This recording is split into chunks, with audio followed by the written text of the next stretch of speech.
lanjut pertanyaan ke-10. Bismillah, pertanyaan ke-10. Apakah ad-du'a kadang bermakna ibadah? Jawab, ya. Allah Subhanahu wa ta'ala berfirman, Qul innama ad'u rabbi wa la usyriku bihi ahada. Surah Al-Jin. Maknanya, katakanlah wahai Muhammad, sesungguhnya aku hanyalah beribadah kepada Tuhanku dan tidak menyekutukannya dengan seorang pun. Ada. Lanjut. Maknanya bahwa aku menyembah atau beribadah kepada Allah. Allah Subhanahu wa ta'ala juga berfirman, "Fala tad'u ma'allahi ahada." Maka janganlah kamu menyembah atau beribadah seorang pun di samping menyembah Allah. Sudah? Rasulullah. Nah, pertanyaan yang ke-10, apakah ad-du'a itu bisa bermakna ibadah?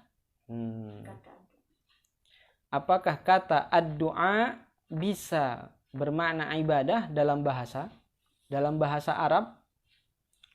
Apakah kata ad-du'a itu bisa bermakna al-ibadah, ibadah yang kita sebutkan tadi, aqsa ghayatil khusyu'i wal khudu'? Jawabannya ya, na'am. Ad-du'a dalam bahasa Arab bisa bermakna al-ibadah. Dalam Al-Quran disebutkan, Qul innama ad'u rabbi. Ad'u rabbi. Ad'u itu doa. Ya. Doa di sini maknanya bukan an-nida. Doa di sini maknanya bukan menyeru, bukan berdoa, bukan bermakna memanggil. Jadi doa itu secara bahasa, secara zahirnya bisa diartikan berdoa, memanggil, menyeru, menyebut. Yaitu doa. Tetapi dalam ayat ini tidak dimaknai doa dengan makna tersebut. Doa di sini bukan artinya memanggil, bukan artinya berdoa, bukan artinya menyeru. Tapi arti ad'u rabbi, innama ad'u rabbi wa la usyriku bihi ahada, artinya a'budu rabbi. Katakanlah, aku hanya menyembah Tuhanku.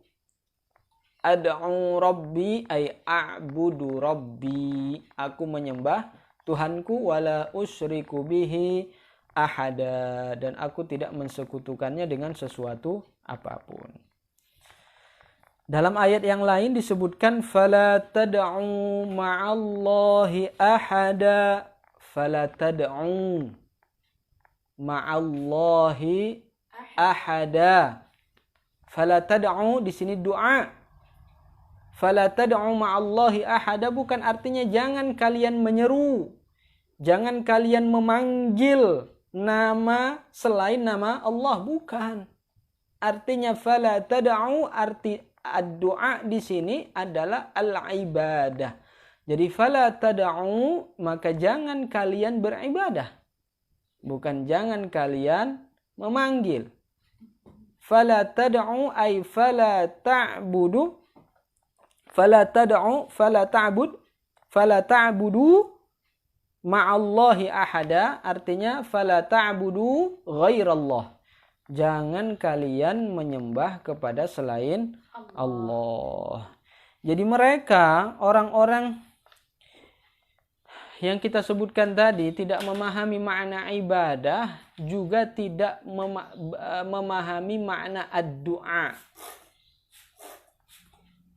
Kelompok yang disebut dengan kelompok Al-Wahhabiyah, pengikut Muhammad bin Abdul Wahhab An-Najdi, mereka memaknai ibadah dengan makna mujarradut ta'ah.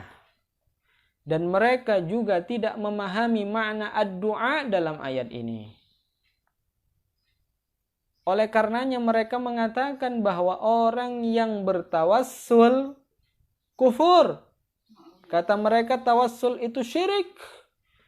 Istighatsah itu syirik. Berdoa dengan mengatakan ya Muhammad, katanya kufur, itu syirik. Mereka mengatakan fala tad'u ma'allahi ahada. Kata mereka seperti itu. Karena mereka tidak memahami makna ad-du'a. Fala tad'u ma'allahi ahada, kata mereka, jangan sebut nama selain nama Allah. Kalau berdoa, berdoa saja sama Allah. Jangan sebut-sebut nama selain Allah. Jangan panggil nama Nabi Muhammad. Nah, karena kata mereka itu menyembah Nabi Muhammad. Sementara ayat ini tidak seperti itu maknanya. Fala tad'u ma'allahi ahada ay fala ta'budu. Jangan kalian sembah.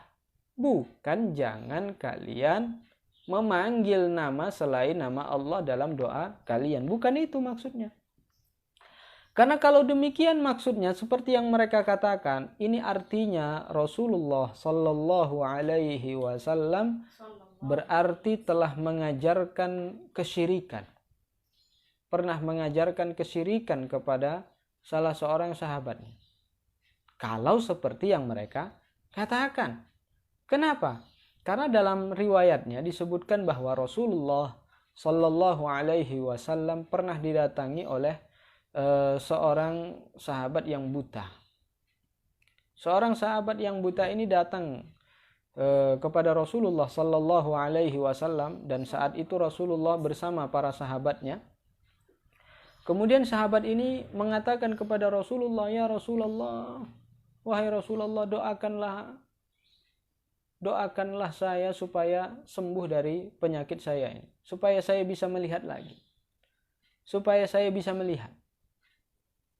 Karena sulit bagi saya untuk bisa melakukan ibadah. Tidak ada yang bisa menuntun saya.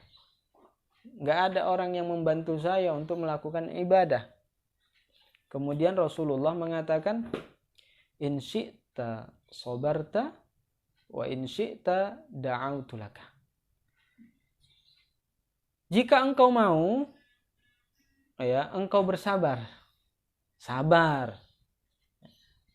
Jika engkau mau, ya, jika engkau tidak bersabar, aku doakan. Aku akan mendoakanmu supaya engkau bisa melihat. Kemudian sahabat tadi mengatakan, saya sulit untuk melakukan ibadah karena tidak ada orang yang bisa membantu saya. Mungkin dia hidup sendiri, ya. Tidak ada yang bisa membantunya. Kemudian Rasulullah Sallallahu Alaihi Wasallam mengajarkan sebuah doa.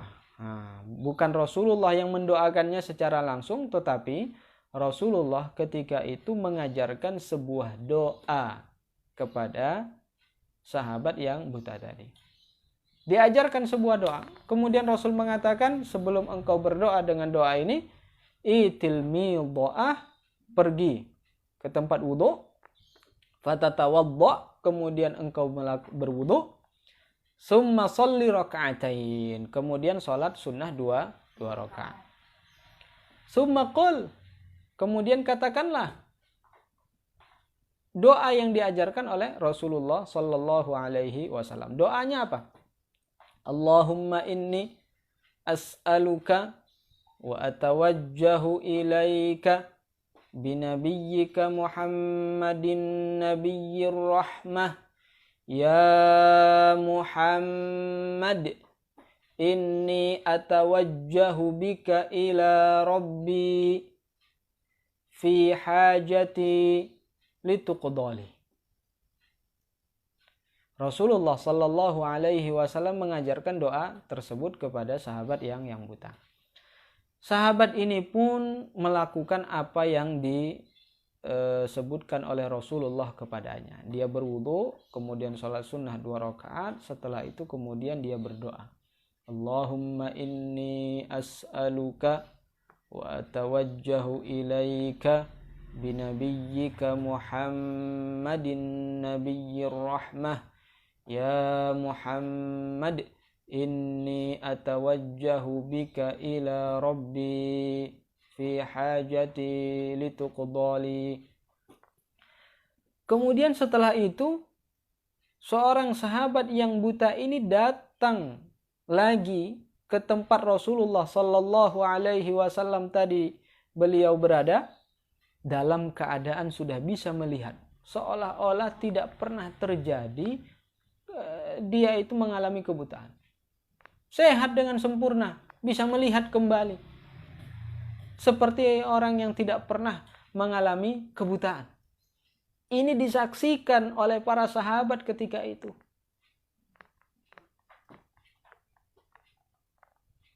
Yang menjadi fokus perhatian kita adalah apa yang disebutkan di dalam doa tadi. Apa yang diajarkan oleh Rasulullah dalam doanya, di situ disebutkan ya Muhammad. Dia memanggil nama Muhammad dalam doanya. Kalau seandainya memanggil nama selain Allah dalam doa kita, itu merupakan bentuk kekufuran, bentuk kesyirikan, tentu ini tidak akan pernah diajarkan oleh Rasulullah sallallahu alaihi wasallam.